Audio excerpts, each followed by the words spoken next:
Hello everybody, making this video on this both items here. I have a Galaxy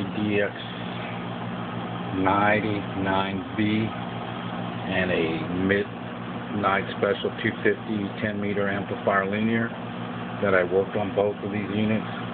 Had problems with it, and I decided to hook them up, test both of them out while I had both units. They came in for repair, and just do this video showing what the Midnight Special will do, and this Galaxy, using the Galaxy 99B. Okay,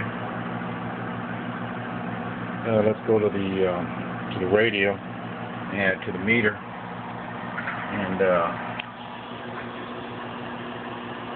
okay, set everything up. What I'm going to do first is just show the dead key. I want to try to set 1 watt. As you can see there, I'm about a 1 watt carrier.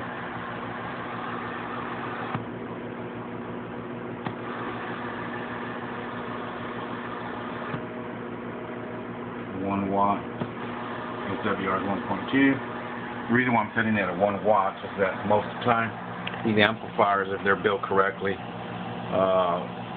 most of the time, besides the modulator, but most amplifiers, the transistors are kind of designed where you get a 1 to 10 ratio or 10 to 1 ratio. You approximately put 1 watt, you get about 10.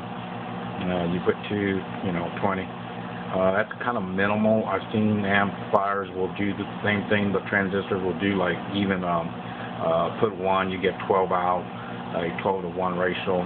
I've even seen them up to 17, 1 to 17, which is real good. But yeah, that's why I decided to do with 1 watt. Plus, it only has this the Midnight Special has two 2290s, and they're rated to do about 80 watts with about maybe 1 or 2 watt of AM carrier and about maybe 7 watts. That's what the spec says, the data's on them, but you're going to get people say, no, that's different or whatever. But anyway, if you go to the Toshiba data sheet, you can see it for yourself. This amplifier has two 2290s, Toshiba 2. There's 2 of them in there, 2290s. So let's turn the amplifier on. Set the radio to 1 watt. Let's turn the amp on. I'll put it on the low side. Look at the analog dead key, and it's about 5.86 watts. Yeah, about 6, 7. SWR is 1.10, which is awesome. There's a modulation meter. Nothing's going to happen until I talk on it. Hello.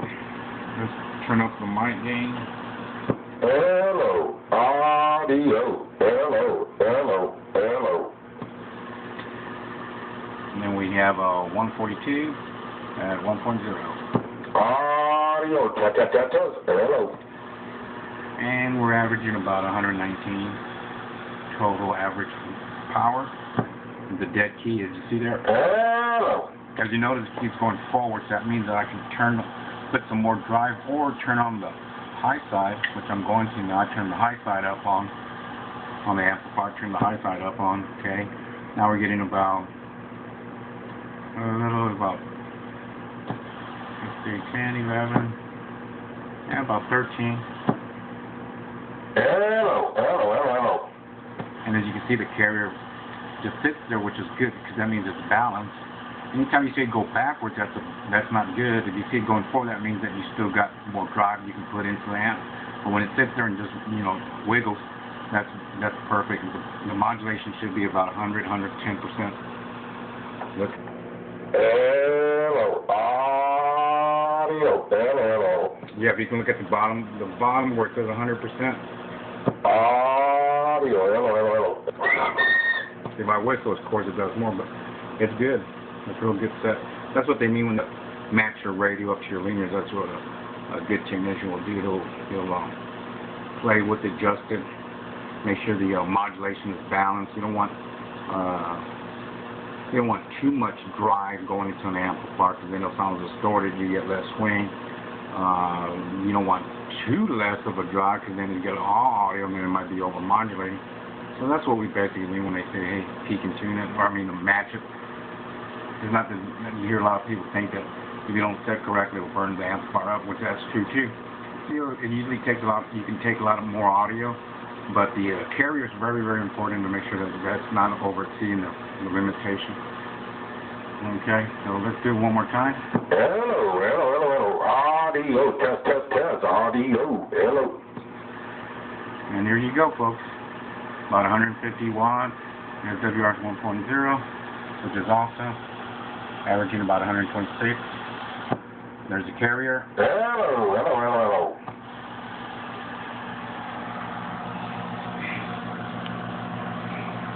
So thank you for looking at this video. DC's back out.